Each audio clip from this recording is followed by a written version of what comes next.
Loretta Lynch, who's going to be speaking here at the Ritz-Carlton in Washington, D.C. This dinner hosted by the group Muslim Advocates. This is the Attorney General's first public event with the American Muslim community. She'll be talking about the priorities of the Justice Department and its efforts to combat anti-Muslim hate and discrimination. Right now at the podium, Congressman André Carson, fourth term representing his district in Indiana. Who were on the ground when Congress refused to do what needed to be done to push then President Truman to desegregate the military. I think about those numerous advocates in the form of Fannie Lou Hamer and C.T. Vivian and Dr. Martin Luther King and A. Philip Randolph and Rabbi Abraham Joshua Heschel and others who were on the ground, along with the faith community, doing what needed to be done to push Congress and President Johnson to sign the Voting Rights Act, the Civil Rights Act. And I think about the great work that you're doing today. And I think about the importance of having our top law enforcement officer in the country to be an advocate on behalf of the American people. That's why it's a tremendous honor to introduce the Attorney General, Loretta Lynch. And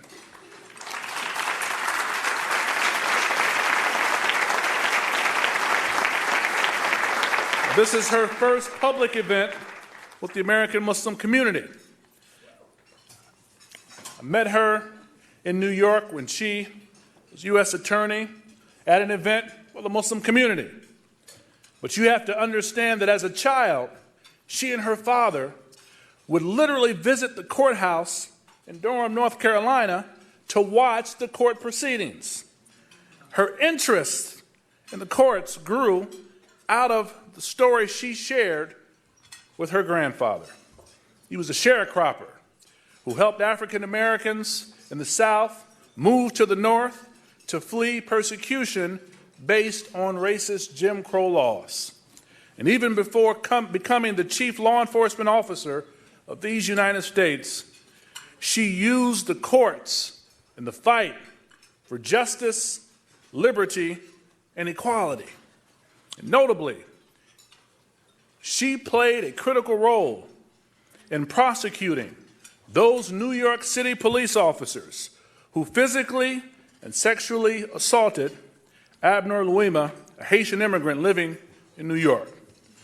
Attorney General Lynch began her career in public service as a federal prosecutor with the U.S. Attorney's Office for the Eastern District of New York, working on narcotics, violent crime, public corruption, and civil rights cases. And she was appointed as a U.S. Attorney by both President Clinton and President Obama. In private practice, she performed extensive pro bono work protecting human rights. After a career in public service, Attorney General Lynch made history as the first African-American woman to serve in this great role.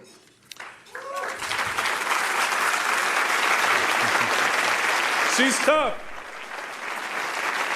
Now, since she was first nominated, I've had a chance to get to know her, and one thing I can say for certain, our community and our country, we have an Attorney General that deeply cares for justice and for fairness. When Muslim Americans are held back by discrimination or threatened by hatred, we have an advocate at the Department of Justice. We should feel confident that she will not only stand with Muslims in our most difficult times, but she will stand with all Americans to make sure they have equality under the law. Brothers and sisters, friends and family, please welcome our Attorney General.